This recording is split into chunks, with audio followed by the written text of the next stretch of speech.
annagu waxaan nahay dad isku mid ah waxaan nahay dad isku diina waxaan nahay dad isku dhaqan ah waxaan nahay dad aad iyo aad u caqli badan waxaan nahay dad aad iyo aad u firfircoon waxaan ku noolnaa meesha ugu fiican adduunka khayraadka adduunkana waa haysanaa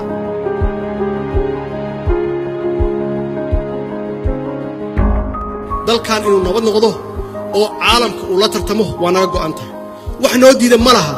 carruurteena inay iskool dhigtaan oo dhammeeyaan oo shaqooyin helaan oo nolol fiican ka samaystaan meeshaan iyagoonan ka cararin qolooyinkan khawaarijta ah uga cararin dalka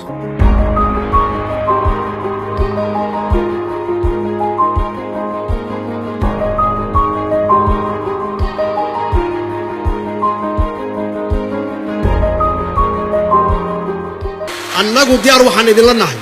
wax alla wixii aad u baahan tihiin wax alla wixii aan ku guulaysan karno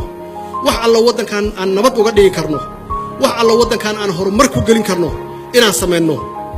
waa naga go'an tahay